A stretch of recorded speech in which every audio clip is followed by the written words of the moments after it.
எத்தனை உயிர் போயிருக்க என்ன கொஞ்ச மிஸ் பண்ணியிருந்தா மக்களோட உயிருக்கு ஆபத்து இல்லை காப்பாற்ற தெரியல இதுல ஒரு ஆட்சி அது பொழுது போயிருச்சே இன்னும் ஒன்றும் நடக்கலையே நமக்கு ஒன்றும் கண்டென்ட் கிடைக்கலையே அப்படின்னு சொல்லி நினைச்சிட்டு இருந்தோம். ஞாயிற்றுக்கிழமை அதுவுமா கடைசியில் கண்டென்ட்டை கொடுத்துட்டாங்க.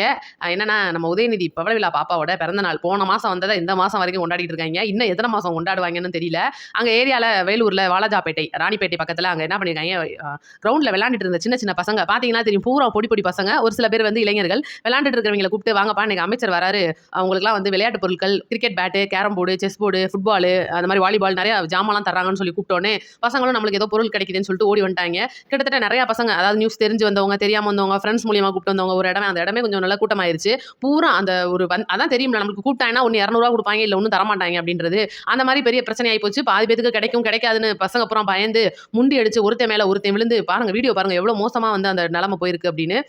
அந்த ஒருத்தனுக்கு மேல ஒருத்தன் தள்ளி விழுந்து கிட்டத்தட்ட உயிர் சேதமே ஆகிற அளவுக்கான ஒரு வேலை நடந்திருக்கு. ஒரு பையன் வேற பேட்டி கொடுத்துருப்பாப்ல. என்ன காரணம்னு பாத்தீங்கன்னா அந்த பையனோட வண்டியை காணாமா, என்ன சொல்றாருன்னு கேட்டுவாங்க. டீம் நோட் பண்ணீங்களா, லிஸ்ட் இருக்குல்ல, ஒரு ஒருத்தர் வந்து பிரைஸ் கொடுக்க தெரியாது. ஆட்டு மந்த கூட்டமா அது மக்களோட உயிருங்க. ஒரு உயிர் போச்சுன்னா யாருங்க பதில் சொல்றது? கொஞ்ச நேரத்துல அசம்பாவிதம் நடந்திருக்கும். எத்தனை உயிர் போயிருக்க என்ன கொஞ்ச நேரத்துல மிஸ் பண்ணியிருந்தா மக்களோட உயிருக்கு ஆபத்து இல்லை காப்பாற்ற தெரியல இதுல ஒரு ஆட்சி.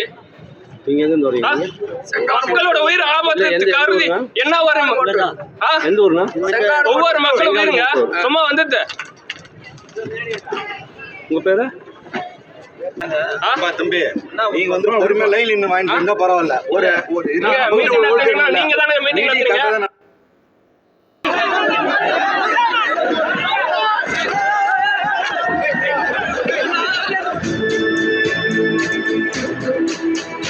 சிவனேன்னு வீட்டில் நிப்பாட்டி வச்சிருந்தா கூட அது பாட்டுக்கு இருந்திருக்கும். இவங்க கூட்டத்துக்கு வந்து வண்டியை தொலை ஸ்டாப்பில் எப்படி இன்னைக்கு கிடைக்க போகுதுன்னு தெரில. அந்த அதாவது காவல்துறை அப்படின்றது வந்து ஒரு ஏவல் துறையாக செயல்பட்டுக்கிட்டு இருக்கு அப்படின்றது தான் உண்மை. ஏன்னா தாவேக்காக்கு வந்தால் ரத்தம், இவங்களுக்கு வந்தால் தக்காளி சட்னி. இந்த மாதிரி ஒரு சூழ்நிலையில் வந்து இன்னைக்கு ஒருத்தன் மேலே ஒருத்தன் விழுந்து இவ்வளோ பெரிய ஒரு பிரளயம் ஆயிருக்கு. எந்த நியூஸ்லையாவது வந்து நீங்கள் பார்த்துருக்கீங்களா? யாராவது போட்டு காமிச்சிருக்காங்களா? செய்தி ஊடகங்களே வந்து மறைக்கிறாங்க அப்படின்னா ஏதோ ஒரு நியூஸ் 2 நியூஸில் வந்திருக்குங்க, அதுதான் உண்மை. அதனால தான் நம்ம சேனலில் இன்றைக்கி அதை எடுத்து நம்ம பேசுகிறோம். இதே இது தமிழக வெற்றி கழகத்தில் ஒரு வேலை இந்த மாதிரி நடந்திருந்தா என்ன வாயிருக்கும்? இன்றைக்கி அந்த நியூஸ் சேனல்ஸ்லாம் அப்படியே பரபரன்னு இங்கே பாருங்க, கூட்டம் வந்துட்டாங்க, மறுபடியும் கரூர் சம்பவம் மாதிரி ஒன்று நடக்க போகுது, என்ன இப்படி பண்ணிட்டு இருக்காங்க, இது என்ன ஒழுங்குமுறை, இது என்ன கட்சி தலைவர், இது என்ன ஒரு கட்சி, இப்படியா அப்படியான்னு நேரம் பயங்கரமாக பேசியிருப்பாங்க. ஆனால் இவங்களுக்கு ஒன்று அப்படின்னா யாருமே கேட்குறதுக்கு வரமாட்டாங்க. பூரா பேரும் வந்து ஒரு ஊப்பியாக தான் செயல்பட்டுக்கிட்டு இருக்காங்க. அதுதான் உண்மை. அவங்கவுங்க வந்து பெட்டி வாங்கினோமா, நியூஸை போட்டோமா, போனோமான்ற இருக்காங்க. நம்ம சேனலை பொறுத்த வரைக்கும் அப்படி கிடையாது. ஞாயிற்றுக்கிழமை அதுவுமா இந்த ஒரு சம்பவம் நடந்திருக்கு. நிறைய பேருக்கு வந்து இது தெரியாது. உங்களுக்கு தெரியப்படுத்துறதுக்காக தான் நம்ம சேனலில் வீடியோ போட்டிருக்கோம். நம்ம சேனலை பாருங்கள், வீடியோஸ் நிறைய பேருக்கு ஷேர் பண்ணுங்கள். முதல்ல தாத்தா பாட்டியை ஏமாத்தினாங்க, அப்புறம் அம்மா அப்பாவை ஏமாத்தினாங்க, இப்போ சின்ன பிள்ளையிலே ஏமாத்திட்டு இருக்காங்க. இனி அவங்க வந்து காக்கா பிடிக்கிறதுக்கு ஏகப்பட்ட வேலைகள்லாம் பார்ப்பாங்க. நம்ம தான் உஷாராக இருந்துக்கிறணும். இன்னும் இது வந்து தமிழக வெற்றி கழகத்தை பொறுத்த வரைக்கும் எப்போவுமே வந்து அவங்கள தான் சாடி பேசுறது, அங்கே ஏதாவது ஒரு தப்பு நடந்துச்சுன்னா ஆளாக வந்து குதிக்கிறது, இதுதான் வழக்கம். ஆனால் அவங்களுக்குள்ளேயே நடக்கிற தப்பை கண்டுக்காமல் போகிறனால தான் 26 நம்ம தளபதியோட ஆட்சி மலரப்போகுது. அதுதான் உண்மை.